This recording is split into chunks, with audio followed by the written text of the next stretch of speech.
जी हाँ दोस्तों, तो दिल्ली में विजय राहुल के बीच सीक्रेट डील क्या क्या हो गया तय। पता चलते ही शाह साहब हुए परेशान। थलापति ने तो गजब कर दिया खेल। तो यानी ये कहा जाए कि इंडिया को मिला नया स्टार। राहुल विजय ने सीना ठोक बीजेपी को क्या ललकारा। दोस्तों, तो क्या दिल्ली में कोई ऐसा सियासी खेल शुरू हो गया है जिसने बीजेपी के रणनीतिकारों को परेशान करना शुरू कर दिया है, नींदें उड़ा दी हैं। सोचा क्या, तमाम तैयारियां किस लिए की, जोड़ तोड़। और यहां तो एक विजय को हम रोक नहीं पाए, उसे प्रभावित नहीं कर पाए।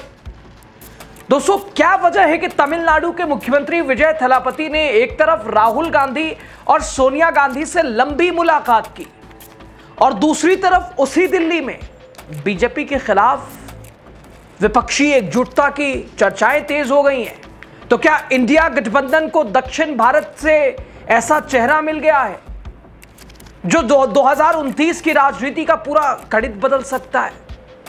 और सबसे बड़ा सवाल, क्या लगातार बीजेपी की क्षेत्रीय दलों पर नजर, ममता बनर्जी और तमाम ऐसे और भी उदाहरण, क्या उससे पहले ही, अनहोनी से पहले ही विजय थलापति ने राहुल गांधी के आगे एक तरह से सरेंडर कर दिया और कहा कि सर सर्वे सर्वा आप ही है। दोस्तों, ममता बनर्जी जैसी दिग्गज नेता का इस तरह का हाल किसने देखा था या किसने सोचा था? तो क्या उससे पहले ही विजय थलापति ने राहुल गांधी और चुके? दोस्तों, आज अगर विपक्ष की कोई मजबूत आवाज है, कोई लड़ाई लड़ रहा है, क्षेत्रीय दलों को छोड़ दीजिए, अब तो अकल ठिकाने आई है, कांग्रेस के अलावा है कोई? तो क्या एक बार फिर थलापति विजय ने बीजेपी को नकार दिया है, बीजेपी को ललकार दिया है? दिल्ली में आखिर क्या कुछ हुआ राहुल से सीक्रेट डील? इंडिया गठबंधन को क्या मिल गया नया स्टार? सब कुछ आपको बताते हैं, लास्ट तक बने रहिए। स्वागत है आपका, राजनीति का खास सेगमेंट देख रहे हैं। मैं हूं यासूब रजा। दोस्तों, पहले तो समझ लीजिए कि दिल्ली में हुई इस मुलाकात को सिर्फ शिष्टाचार भेंट बताना सबसे बड़ी भूल होगी, क्योंकि जब राहुल गांधी, सोनिया गांधी, विजय थलापति एक ही टेबल पर बैठे हों तो सवाल सिर्फ मुलाकात का नहीं रहता, सवाल भविष्य की राजनीति का होता है, वर्तमान की स्थिति का होता है। क्या इंडिया गठबंधन मजबूत होने जा रहा है? क्या विपक्ष को तोड़ने की कोशिश और इधर मजबूती की बात? क्या अदला बदली, पलटा पलटी, खेला खेली, सब धरा का धरा? क्या दक्षिण भारत में बीजेपी को रोकने के लिए नया फॉर्मूला तैयार हो चुका है? क्या विजय थलापति अब सिर्फ तमिलनाडु के मुख्यमंत्री नहीं बल्कि राष्ट्रीय राजनीति के नए पावर सेंटर के रूप में उभर चुके हैं? पहले तो दोस्तों देखिए, तमिलनाडु के मुख्यमंत्री विजय थलापति का जादू जनता के सिर चढ़कर बोल रहा है। विधानसभा चुनाव 2026 में ऐतिहासिक जीत दर्ज करने के बाद सीएम की कुर्सी संभालने वाले विजय के लिए फैंस की दीवानगी इस कदर बढ़ गई है कि अब ये जमीन से नहीं बल्कि आसमान से भी, उड़ते हवाई जहाज और हेलीकॉप्टर से भी साफ नजर आ रहा है। देखिए तस्वीर।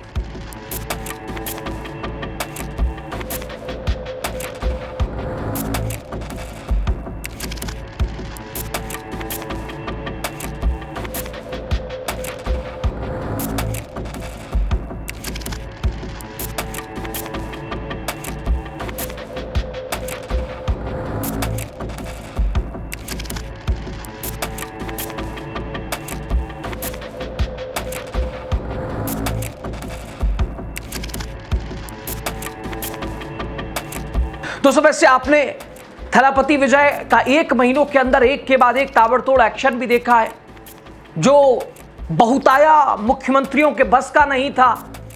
अधिकतर तो बीजेपी की ही सरकार है अधिकतर राज्यों में, वो थलापति विजय ने अभी कर दिखाया है। आगे आगे देखिए होता है क्या। अब देखिए ना, चेन्नई में एक जबरा फैन विजय का, अपने घर की पूरे छत पर ही उसने विजय का विशाल फोटो, विशाल चित्र बनवा दिया है इसने, जिसे देख लोग हैरान हैं। फिल्मी पर्दे से लेकर सियासत तक थलापति का यह क्रेज सोशल मीडिया पर तेजी से वायरल हो रहा है। और अब थलापति विजय का बैक टू बैक दिल्ली आना बता रहा है कि थलापति सचेत भी हैं। थलापति तमाम देश की घटनाक्रम, विपक्षी दलों के साथ होता व्यवहार, सत्ता पक्ष का खेल, उसे देखकर समझकर एक तरह से वो सत्ता के आगे झुकने नहीं बल्कि ऑपोजिशन की आवाज को मजबूत करने की कोशिश कर रहे हैं। दोस्तों, तमिलनाडु की मौजूदा सरकार में विजय की पार्टी टीवीके के साथ कांग्रेस गठबंधन शामिल है। बीजेपी ने लाख चाहा थलापति की सरकार ना बने, ना चाहते हुए भी देखना पड़ा। 2 बार थलापति विजय ने प्रधानमंत्री को 3 बार चिट्ठी लिख चुके हैं थलापति के विकास कार्यों को लेकर, अलग अलग चीज़ों को लेकर, फंड को लेकर। क्योंकि दोस्तों वैसे बीजेपी की जहां राज्यों में सरकार नहीं होती, फंड वहां किस तरह का हाल बीजेपी करती है, जहां डबल इंजन होता है वहां कैसे फंड रिलीज किया जाता है।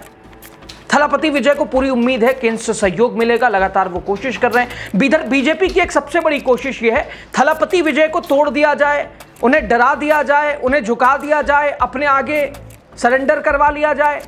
हाल ये है कि बीजेपी के ही पुराने चेहरे अब बीजेपी छोड़ वो एक तरह से दूसरे अपना दल बना रहे हैं। थलापति विजय, उसका आप इसे साइड रिएक्शन भी कह सकते हैं, साइड इफेक्ट कह सकते हैं, लेकिन थलापति विजय खड़े हैं। सरकार गिरे या ना गिरे, बने रहे ना रहे, बीजेपी और अपने विचारधारा से समझौता नहीं किया जा सकता है। यानी थलापति की पसंद राहुल गांधी। दोस्तों, हाल ही में विजय के मंत्रिमंडल में कांग्रेस के 2 विधायकों को मंत्री के रूप में शामिल किया गया। कांग्रेस 59 साल के बाद तमिलनाडु सरकार का हिस्सा बनी है।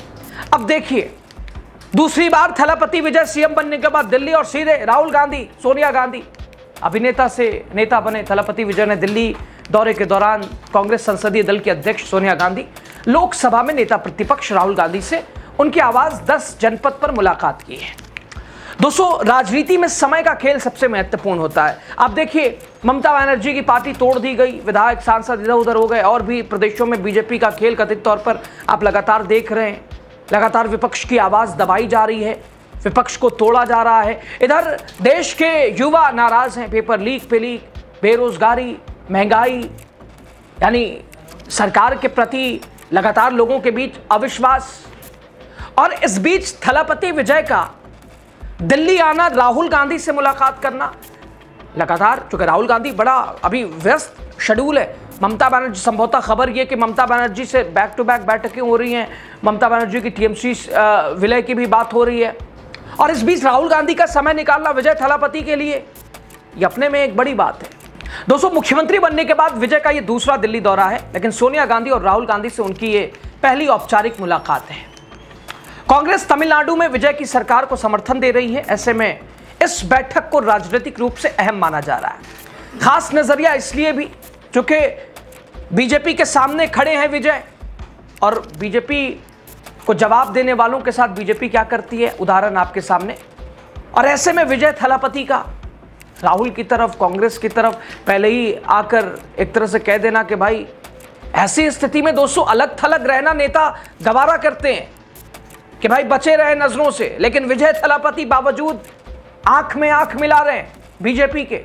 राजनीतिक विश्लेषकों का मानना है कि इस बैठक में राष्ट्रीय स्तर पर विपक्षी एकता, राज्यों के विकास से जुड़े मुद्दे और इंडिया गठबंधन में टीवीके के भविष्य की भूमिका को लेकर गंभीर चर्चाएं हैं। चूंकि दोस्तों आपने देखा, डीएमके स्टालिन साहब इंडिया से अब समझौता दूरी बना रहे, तो ऐसे में एक दक्षिण के लिए टीवीके और विजय थलापति से बेहतर इंडिया के लिए और कौन हो सकता है।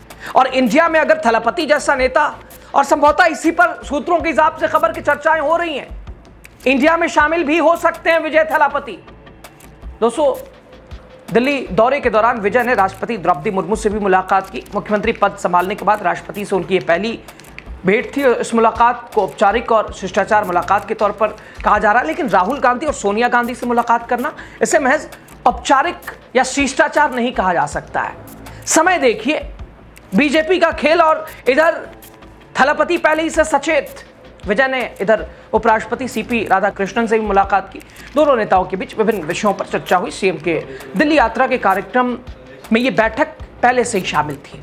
इससे पहले मई में उनके दिल्ली दौरे के दौरान ये बैठक हो नहीं सकी थी। अब मुख्यमंत्री बनने के बाद कांग्रेस नेतृत्व से उनकी ये पहली औपचारिक मुलाकात है। विजय दिल्ली में 11 जून को होने वाली नीति आयोग की गवर्निंग काउंसिल की बैठक में हिस्सा लेने के लिए पहुंचे हैं। प्रधानमंत्री मोदी की अध्यक्षता में होने वाली इस बैठक में सभी राज्यों के मुख्यमंत्री शामिल होंगे। नीति आयोग की बैठक में सभी मुख्यमंत्री, क्या पक्ष क्या विपक्ष, सभी शामिल होते हैं। 11 जून की इस नीति आयोग की बैठक के लिए थलपति विजय भी पहुंचे हैं।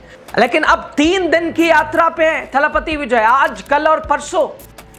तो ऐसे में बैक टू बैक बैठकें, मुलाकात कांग्रेस के तमाम आलाकमान से बता रही है कि विजय इंडिया में संभवतः शामिल हो सकते हैं। दोस्तों, मुख्यमंत्री बनने के बाद विजय लगातार राष्ट्रीय स्तर के नेताओं से मुलाकात कर रहे हैं। प्रधानमंत्री मोदी से मुलाकात के बाद राष्ट्रपति, उपराष्ट्रपति, कांग्रेस नेतृत्व उनकी बैठक को राष्ट्रीय राजनीति में उनकी बढ़ती सक्रियता का संकेत भी माना जा रहा है।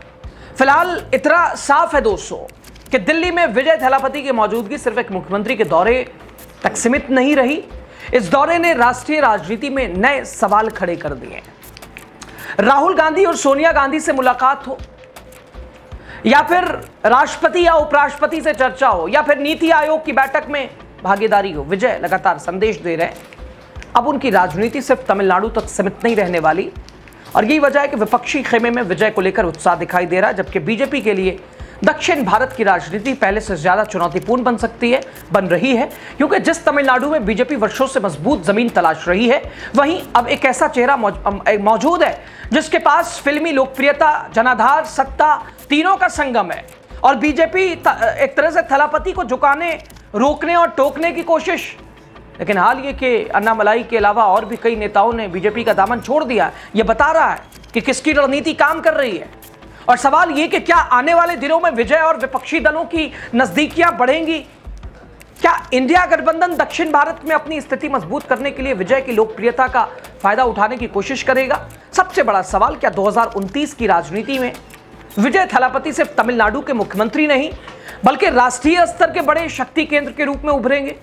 इन सवालों के जवाब आने वाले समय में मिलेंगे, लेकिन इतना जरूर है कि दिल्ली की इस मुलाकात ने राजनीतिक गलियारों में नई बहस छेड़ दी है और सभी दल अब विजय की अगली चाल पर नजरें जमाए हुए हैं। लेकिन फिलहाल विपक्षी पार्टियों का हाल देख विजय अपने आप को सुरक्षित, अपने आप को मजबूत रखने के लिए इंडिया गठबंधन में सूत्र बता रहे हैं कि शामिल हो ही जाएंगे, और यह मुलाकात उसका उदाहरण है।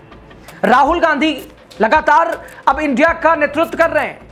लगातार अब क्षेत्रीय दलों को भी अंदाजा हो गया कि बिना साथ आए अलग थलग हम तोड़ दिए जाएंगे, बिखेर दिए जाएंगे। सामने बीजेपी खड़ी है और ऐसे ऐसे नेता देखिए चले गए, उम्मीद थी क्या? तो विजय थलापति भी समझ रहे हैं कि उनकी जगह उधर जाएंगे तो सीधे तौर पर भाई साहब गलत मैसेज जाएगा, क्योंकि देश की सरकार, केंद्र सरकार 12 साल से, मोदी सरकार, देश के लोग, और यहां थलापति विजय ने 1 महीने में जो हाल कर रखा है लोगों के हित के लिए, लगातार लोग फैन हो गए, कह रहे हैं सीएम हो तो ऐसा, तो उधर जाना तो संभव ही नहीं है। शुरू में ही विजय ने कह दिया था सरकार बने ना बने, विचारधारा से समझौता नहीं। तो इधर क्या इंडिया में आना माना जा रहा है? राय आपकी जो भी हो दीजिएगा।